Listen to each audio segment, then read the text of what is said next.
Tim for Tempo Journal here, talking to Jess Hall. How we doing?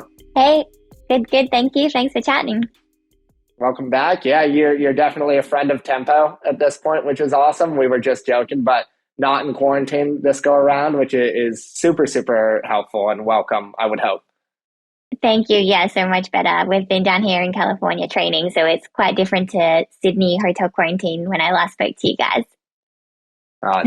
Much better vibes out in California for sure. But coming off of Melrose, obviously, right now, so the very obvious point to start in this conversation is you just ran a mile, you just ran a national record.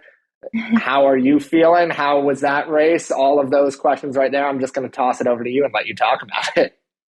Yeah, I'm feeling pretty good. It's been a good way to start 2022. I think the biggest thing I've been looking for in January was some momentum. So going into the Texas A&M 3K a couple of weeks ago with my teammates, just getting back out there and getting on track, and then coming away with a national record there, and then being able to go over to New York and do the same thing.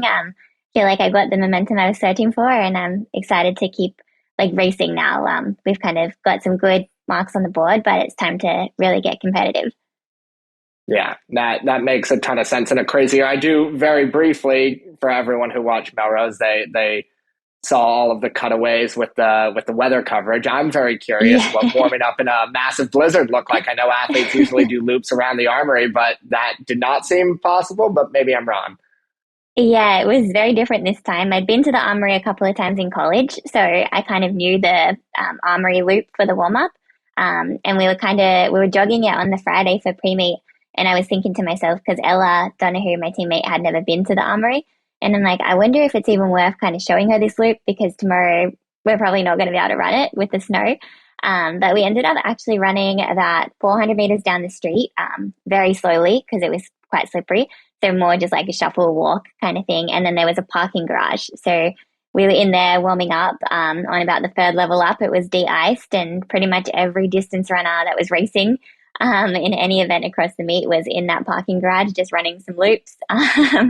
So it was different, definitely very different. And then kind of once you had a bit of momentum and you were loosened up a bit, running back up the hill in the snow, it was again kind of like, oh, what are we doing here? But yeah, it was different. And then just that little bit of nervous tension that's in anyone familiar with the Armory, that one 30-meter straightaway basically that every person wants to do strides on. So that was very similar to always, but different, jogging outside in a parking garage instead of just loops around the Armory.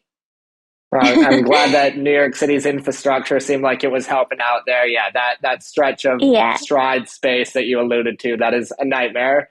The Armory did not think about that when they constructed it, but awesome to hear that it worked out. Obviously, still ran a national record. Right. I think my agent had texted me saying he'd scouted the parking garage out and he'd show me where it was when I got there. And I'm just thinking to myself, this is crazy. The things sometimes we do to make it work, but everyone seemed in such good spirits about it. It was funny. It seemed like one group kind of found out about the parking garage, and then it just went like a ripple through all the distance runners, and everyone kind of congregated there. Everyone ends up on the third floor of a parking garage. It's New York and the Armory and the Melrose Games in a nutshell right there, if I've ever heard a story. Exactly. Love it. But yeah, and you alluded to it already as well, but within the shape of the season, obviously we're going into Lilac and we can dive into that specifically, but you just said a lot of momentum, but now time to race a bit and get used to racing. It's a crazy year. We've got World Indoors, we've got World Outdoors, we've got Commonwealth Games. What is the priority? What is the focus? Is it taking one thing at a time, or are you kind of looking towards some of those later meets in the season? Yeah, I would say that right now every decision we kind of make keeps Eugene in mind, World Championships in July. So everything we kind of do, I'm hoping to run World Indoors this year and have a really solid indoor season. But everything is based on being at my absolute best in July. So if something is going to threaten that, we're going to make a decision otherwise. But yeah, right now that's the main one. And then I'm kind of really hoping to just carry the momentum off that into the Commonwealth Games and Monaco Diamond League. I think in about the space of 25 days, there's 3 huge track and field meets. So I think just maintaining the excitement and the hype and being ready to go in July is number one priority. Yeah, that makes a lot of sense with those three things all back to back, and personal ties to all three of those as well, which is absolutely Right. awesome. It's Yeah. gonna be sweet. But Lilac as well. I mean, we were just Hmm. chatting, so I know you have a little bit of a shift there, but was gonna Yeah. run the 800, shifting to pace in the DMR now. Thinking behind that, you just said it. Decisions looking Yeah. a little bit further out, but what is the reason that you have behind shifting to pace in the DMR? Well, so I've been tasked with pacing the DMR for my American teammates who will hopefully become the first official just one track team under the banner of Union Athletics Club to hold the DMR world record. So we have Ella, Shannon, Raven, and Sinclair attempting to better the current world record. And it would be the first of its kind to be held by a single training group if we can do it. So that's pretty cool. But for it to count, we have to have an All American roster because they have to be all from the same country. So I'm being tasked with setting it up and going for it on the 1200 to pull whoever runs the 1200 leg along and really, really get it going because I think the energy is just contagious in the DMR. If you can get that 1200 leg right, the 400, 800, and the mile leg kind of just run off that fuel. So, yeah, I'm stoked to be dragging it out and getting them going because, I mean, that's the beauty of having such a strong team is we can help each other out with these kinds of things. And last summer, Alexa helped me out a ton in a couple of 1500 races before I went over to Tokyo. So it's my turn to pay it forward to my teammates. And I'm really excited. I think it's really cool what they're trying to do. So it'll be awesome to watch it come to pieces. I'll be running my little 1200 leg and I'll be on the infield screaming as loud as I can for the next 8 minutes or however long is left in the race.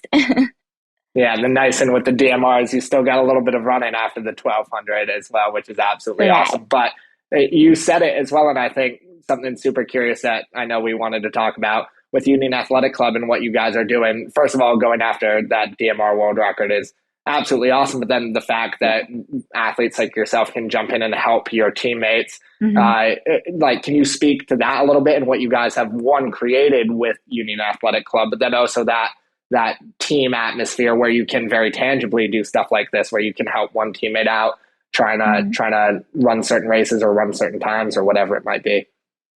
Yeah, it's something we talk about a lot amongst ourselves, especially like down here at camp. We've got 6 of us living together, and it seems to be a common theme of what we come back to is like when we go out and conquer a pretty hard workout, it's like we all know we couldn't have done it alone. Like the only reason we can have these kinds of sessions or set up these kinds of races is because we can help each other.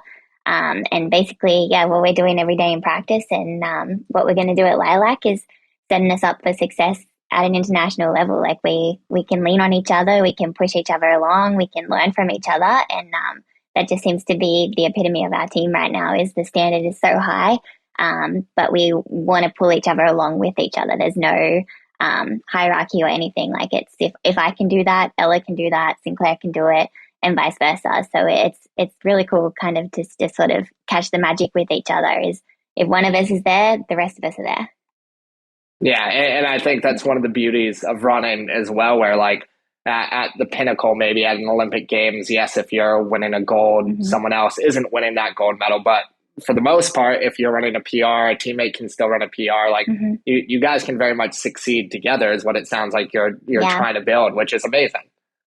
Absolutely. And even just kind of the landscape of the team, having a couple of internationals in myself and Coco, I honestly think the only time we ever compete against each other is in global finals. I like really, if we stand on the start line with our teammates at any other point in time, including like first and second rounds at championships, is an advantage to us because we can work with each other. We know how to help each other along and how to pull each other through these hard times and hard parts of the races. So I think it's really cool, just like the mix of nationalities and personalities that we have to sort of see that start to come to life. Yeah, and that mix is so special, is what it feels like as well. Mm-hmm. I very legitimately don't think there's anything more to be said there. So, Jessel, I'm going to thank you for your time. I really appreciate it. Best of luck the entire season. And I'm sure this is not going to be the last time that Tempo and you link up before we get towards the end of the summer as well. Absolutely. Thanks for having me. See you guys at Lilac.